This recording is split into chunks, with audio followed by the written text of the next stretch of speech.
Good morning everyone. चलिए देखते हैं 18 अक्टूबर यानी कि 18 अक्टूबर के मोस्ट इम्पॉर्टेंट करंट अफेयर क्या है जो हमारे एग्जाम के लिए बहुत ज़्यादा जरूरी है।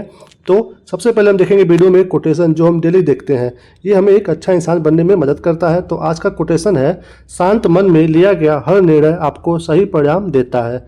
यानी कि हमें कोई भी डिसीजन अगर लेना है अपनी लाइफ में तो शांत मन से लेना है। कोई भी डिसीजन हमें जल्दीबाजी में या फिर गुस्से में नहीं लेना है। जब आप कोई भी डिसीजन अपने लाइफ का इम्पोर्टेंट अपने शांत मन से लेते हो तो फिर आप अच्छा निर्णय लेते हो। तो कभी भी आपको रिएक्ट नहीं करना है गुस्से वाले मूड में या फिर बेकार माहौल में, ठीक है। आप हर परिस्थिति में अपने आप को शांत बनाइए और फिर जाकर कोई डिसीजन लीजिए। तो फिर जो आप डिसीजन लोगे शांत दिमाग से वो आपके लिए वो यूजफुल ही होगा, वो आपको कहीं भी नुकसान नहीं पहुंचाएगा। तो डिसीजन हमेशा जल्दीबाजी में मत लिया करिए, ठीक है। बहुत लोग ऐसे होते हैं कि अगर कोई बात हुआ छोटा मोटा तो वहाँ पे गुस्सा होकर के बहुत बड़ी बात बोल लेते हैं। तो ऐसा हमें नहीं करना चाहिए, इससे रिश्ते खराब होते हैं आपके। तो अपने मन में और अपनी वाणी में शांति लाइए और हर डिसीजन सोच समझ के अच्छे से लीजिए, ठीक है। तो जल्दीबाजी में आज से कोई भी डिसीजन नहीं लेना है। चलिए देखते हैं यहाँ पे 21 डेज़ का चैलेंज जो हम डेली फॉलो करते हैं।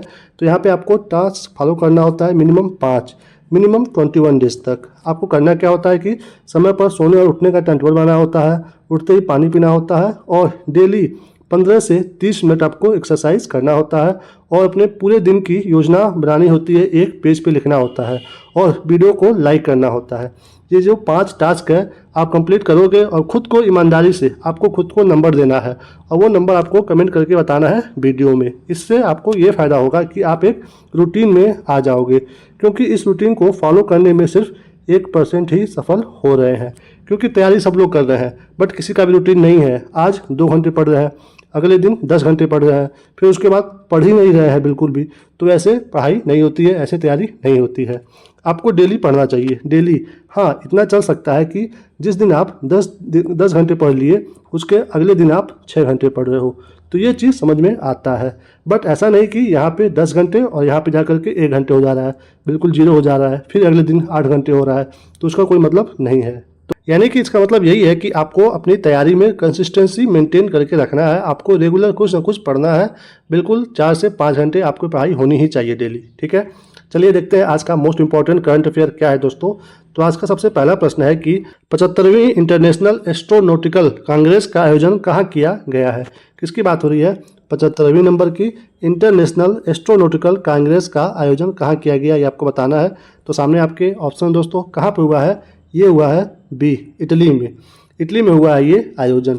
इसमें दोस्तों विश्व के लगभग 10,000 अंतरिक्ष विशेषज्ञ आए हैं और साथ ही साथ विद्वान भी आए हैं, उद्यमी लोग भी आए हैं और यहाँ पे आकर के लोग पार्टिसिपेट किए हैं कि हमें कैसे जो हमारा अंतरिक्ष जो प्रौद्योगिकी है उसको कैसे हम पर्यावरण को ध्यान में रखते हुए बनाएं। क्योंकि हम डेवलपमेंट तो कर रहे हैं, ठीक है, हम अंतरिक्ष में जा रहे हैं, लेकिन हमें ख्याल रखना है कि हमारा जो पर्यावरण है, इन्वायरमेंट है, वो सही रहे, उसमें कोई हानि ना हो। तो जो इस बार की ये जो मीटिंग है इसका जो थीम है, तो उसका थीम है स्थायित्व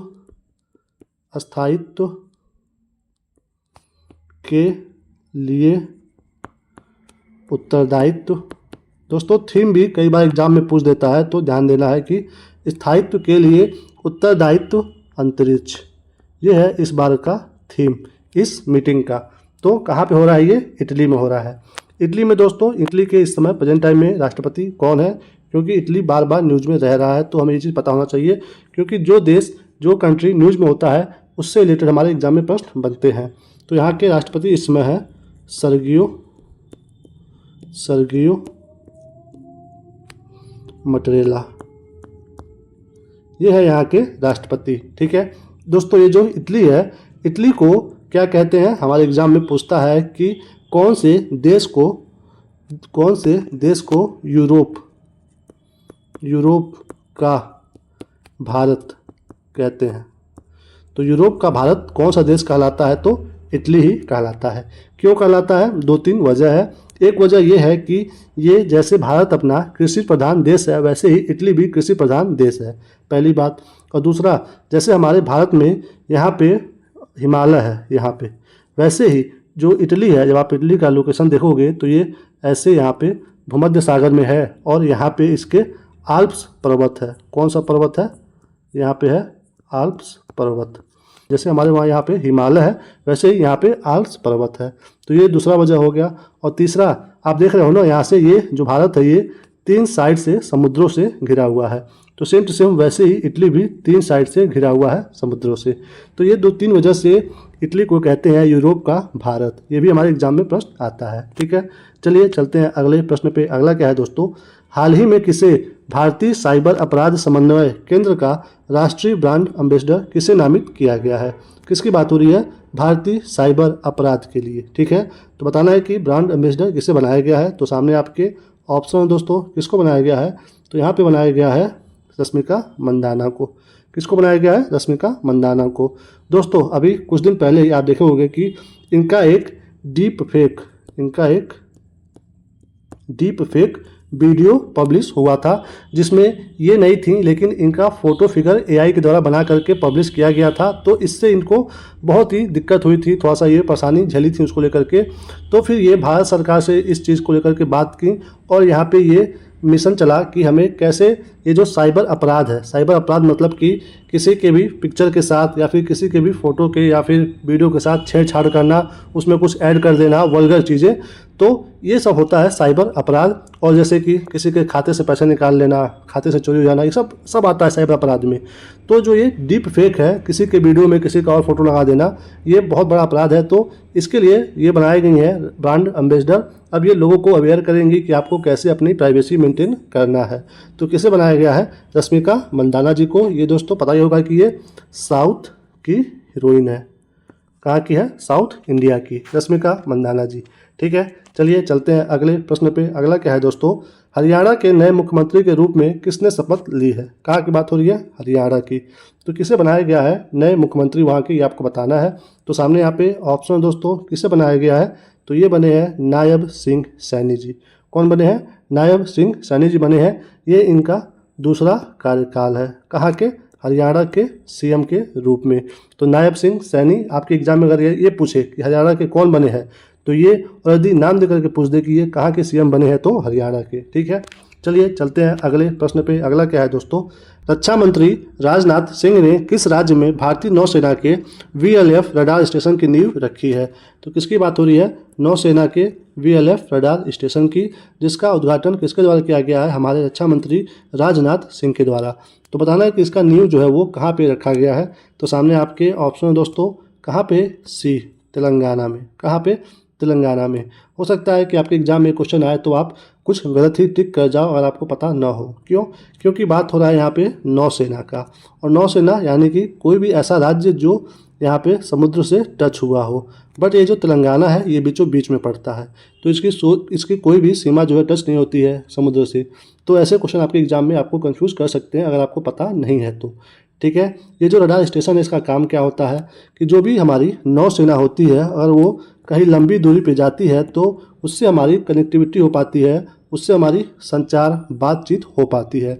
तो इसीलिए इम्पोर्टेंट है ये रडार स्टेशन, जो कि बनाया गया है कहाँ पे? तेलंगाना में।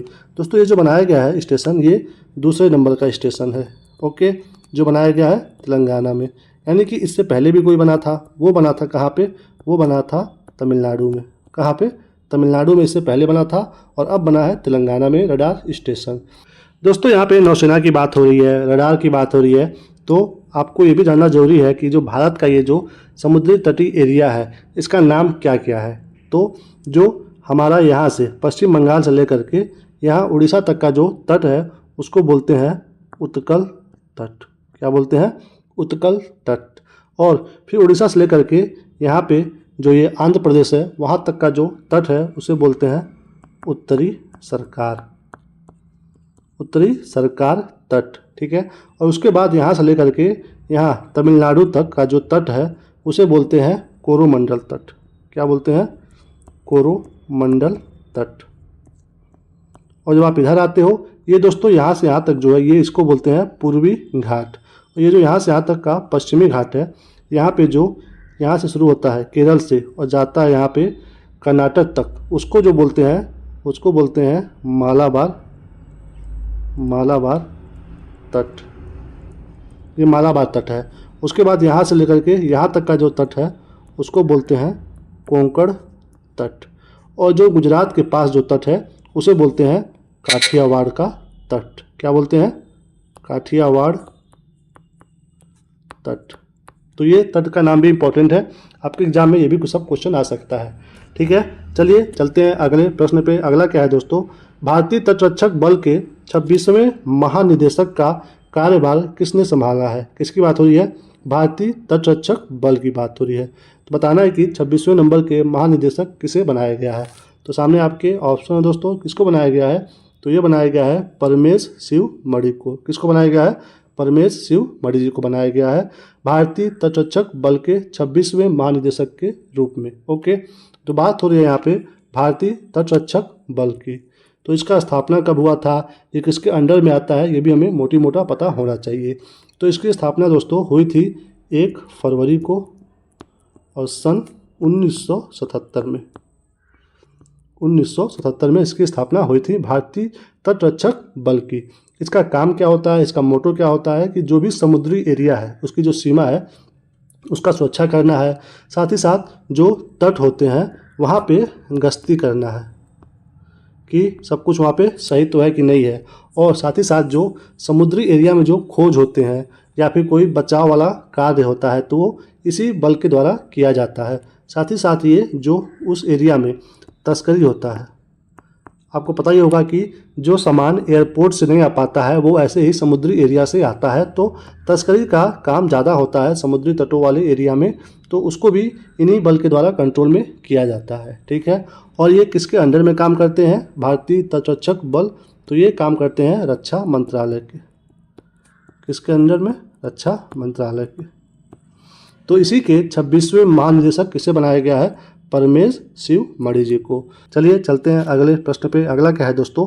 कौन सा राष्ट्रीय उद्यान भारत का दूसरा तितली विविधता केंद्र बन गया है? तो बात हो रही है दोस्तों भारत का नेशनल पार्क किस चीज़ में? तितली विविधता केंद्र में दूसरे नंबर पे आ गया है। तो सामने आपके ऑप्शन है दोस्तों, इसमें सही उत्तर है डी, काजीरंगा राष्ट्रीय उद्यान। ये बन चुका है दूसरे नंबर का तितली विविधता केंद्र। तो ये दोस्तों बना है दूसरे नंबर का। ये है कहाँ पे? ये है असम में। कहाँ पे है? असम में है। तो ये बना है दूसरे नंबर पे। तो पहले नंबर पे कौन है? पहले पे है दोस्तों ये नामदफा। कौन सा? नामदफा राष्ट्रीय उद्यान। ये पहले नंबर पे है जहाँ पे तितलियों की प्रजाति बहुत ज़्यादा पाई जाती है। और उसके बाद दूसरे नंबर पे हाल ही में बना है काजीरंगा राष्ट्रीय उद्यान। तो यहाँ पे कितनी प्रजातियाँ हैं? लगभग 446 से ज़्यादा तितलियों की प्रजातियाँ यहाँ पे पाई जाती हैं काजीरंगा राष्ट्रीय उद्यान में, जो कि असम में है। और नंबर 1 पे है नामदफा राष्ट्रीय उद्यान। ये नामदफा कहाँ पे है? तो ये है दोस्तों अरुणाचल प्रदेश में। ठीक है, अरुणाचल प्रदेश में है ये नामदफा राष्ट्रीय उद्यान। और ये दोस्तों ये जो बनता है विविधता केंद्र, इसका मतलब क्या होता है कि यहाँ पे जो तितलियों की नई नई प्रजातियाँ होती हैं उनको यहाँ पे संरक्षित किया जाता है, क्योंकि जितनी ही ज़्यादा हमारे समाज में हमारे इन्वायरमेंट में प्रजातियाँ होती हैं उतना ही हमारा जो इन्वायरमेंट है वो स्वस्थ और अच्छा बनता है। तो यहाँ पे जितनी ज़्यादा पाई जा रही है प्रजातियाँ उन्हें हम यहाँ पे संरक्षित कर रहे हैं काजीरंगा राष्ट्रीय उद्यान में, जो कि दूसरे नंबर पे है, और पहले पे है नामदफा राष्ट्रीय उद्यान। ठीक है, यहाँ पे बात हो रहा है काजीरंगा राष्ट्रीय उद्यान कहाँ पे? ये है असम में। कहाँ पे है? असम में। तो असम में और भी नेशनल पार्क है, इंपॉर्टेंट है, हमारे एग्जाम में आता रहता है, तो उनका भी नाम यहाँ पे आप देख लीजिए। तो एक तो है ओरंग। क्या नाम है? ओरंग। कभी कभी इसको आ जाता है लिख करके ऑरेंज नाम से। ऑरेंज मतलब संतरा वाला ऑरेंज, कभी लिख करके आ जाता है। तो ओरंग या फिर ऑरेंज कहाँ पे है? ये असम में है। उसके बाद मानस। मानस नेशनल पार्क कहाँ पे है? ये असम में है। उसके बाद नामेरी। क्या नाम है? Nameri national park. ये कहाँ पे है? ये भी असम में है। उसके बाद राजीव गांधी नेशनल पार्क। ये कहाँ पे है? ये भी असम में है। और अगला कौन सा है? ये है रायमोना। क्या नाम है इसका? रायमोना। ये कहाँ पे है? ये भी असम में है। तो ये सब असम के मोस्ट इंपॉर्टेंट नेशनल पार्क है, एग्जाम में क्वेश्चन आता रहता है, तो ये सब आपको पता होना चाहिए। ओके, चलते हैं अगले प्रश्न पे। अगला क्या है? हाल ही में अर्जुन वाजपेयी माउंट शीश पांगमा पर चढ़ने वाले पहले भारतीय बने। यह पर्वत कहाँ स्थित है? तो कौन से माउंटेन की बात हो रही है? शीश पांगमा की, जहाँ पे अर्जुन वाजपेयी चढ़े हैं। ये बताना है कि किस देश में स्थित है। तो सामने यहाँ पे ऑप्शन है दोस्तों, कहाँ पे है ये? तो ये है चीन में। कहाँ पे है? चीन में। कहने के लिए तो चीन में है, बट ये है तिब्बत में। कहाँ पे है? तिब्बत में है।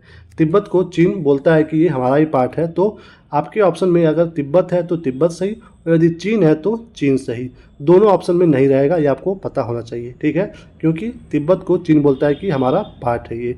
तो ये चीन में है। ये जो अर्जुन वाजपेयी हैं दोस्तों, ये हमारे भारत के हैं।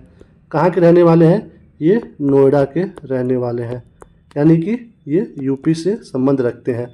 दोस्तों इनका मेन मोटो क्या है कि जो दुनिया की जो सबसे बड़ी बड़ी 14 पर्वतें हैं जिनका हाइट 8000 प्लस है, मुझे उन सभी पहाड़ियों पे चढ़ना है।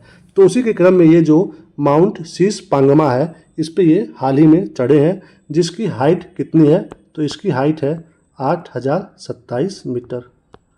कितना है? 8027 मीटर है, जहाँ पे ये हाल ही में चढ़े हैं।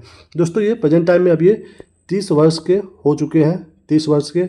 और इनका लक्ष्य यही है कि हमें जितनी भी पहाड़ियाँ चोटियाँ हैं 8000 प्लस, वहाँ पे चढ़ना है। तो देखते हैं जैसे जैसे इनके बारे में न्यूज़ आएगा हम कवर करते जाएंगे। तो यहाँ पे ध्यान देना है अर्जुन वाजपेयी, ठीक है। एग्जाम में पूछ सकता है आपके कि हाल ही में चर्चा में रहे व्यक्ति अर्जुन वाजपेयी क्या है? एक्टर है, पत्रकार है, लेखक है, कि कौन है? ये पर्वतारोही है, ठीक है, अर्जुन वाजपेयी जी।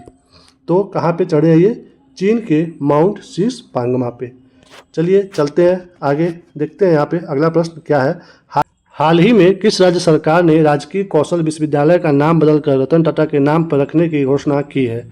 तो बात हो रहा है कि किस राज्य सरकार ने अपने राजकीय कौशल विश्वविद्यालय यानी कि जो स्किल यूनिवर्सिटी है उसका नाम बदल करके रतन टाटा के नाम पे करने की प्लान है।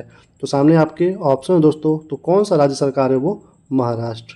महाराष्ट्र का जो ये राजकीय कौशल विश्वविद्यालय है, इसका नाम क्या है? इसका नाम है कौशल्या, क्या नाम है? कौशल्या विद्यापीठ। विद्यापीठ। तो इसका नाम अब रखा जाएगा रतन टाटा। इसके आगे रतन टाटा जुड़ जाएगा और पूरा नाम हो जाएगा रतन टाटा कौशल्या विद्यापीठ, जो कि महाराष्ट्र में है।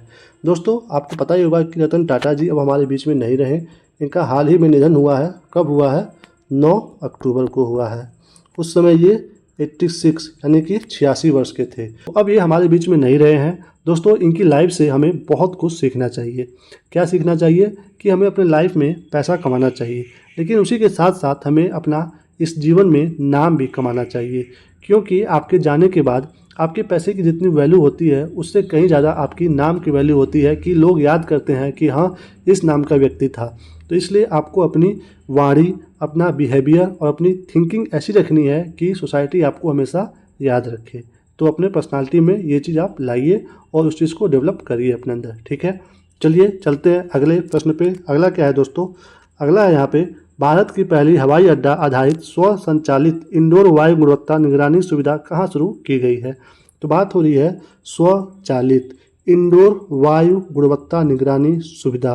तो ये किस हवाई अड्डे पे की गई है, कहाँ पे है वो, ये आपको बताना है। तो सामने आपके ऑप्शन दोस्तों, कहाँ पे हुआ है? ये हुआ है तिरुवनंतपुरम में। कहाँ पे? तिरुवनंतपुरम में। ये है कहाँ पे? ये है केरल में। तो यहाँ का जो हवाई अड्डा है, यहाँ पे ये बना है इंडोर वायु गुणवत्ता निगरानी सुविधा, जो कि स्व संचालित है। तो इम्पोर्टेंट है, तिरुवनंतपुरम में, केरल में, ठीक है। यहाँ पे इसका उद्घाटन किसके द्वारा किया गया है? तो ये किया गया है केंद्रीय विज्ञान और प्रौद्योगिकी राज्य मंत्री, जिनका नाम है डॉक्टर जितेंद्र सिंह। ओके, तो कौन है? डॉक्टर जितेंद्र सिंह। ये क्या है? हमारे भारत के केंद्रीय विज्ञान और प्रौद्योगिकी राज्य मंत्री, ठीक है। तो इन्हीं के द्वारा इसका संचालन शुरू किया गया है। इसका नाम क्या है? ये जो सुविधा है इसका नाम क्या है? इसका नाम है पवना चित्रा। तो ये इसका नाम है, ये भी आपको पता होना चाहिए। कहाँ पे है? तिरुवनंतपुरम, केरल में। ओके, इसी के साथ इस वीडियो को यहीं पे हम समाप्त करते हैं। Thank you for watching. इस वीडियो से थोड़ी सी भी आपकी जानकारी बढ़ी हो तो प्लीज़ चैनल को सब्सक्राइब जरूर करिए, वीडियो को लाइक करिए, शेयर करिए और कमेंट करके बताइए कि आपको वीडियो कैसा लगा, अच्छा या बुरा, जो भी लगा हो कमेंट करके आप बताइए हमें। अपना ख्याल रखिए, मुस्कुराते रहिए, अपनी परीक्षा की तैयारी में मन से लगे रहिए। मिलते हैं हम आपको अगले वीडियो में, तब तक के लिए जय हिंद, जय भारत, जय माता दी।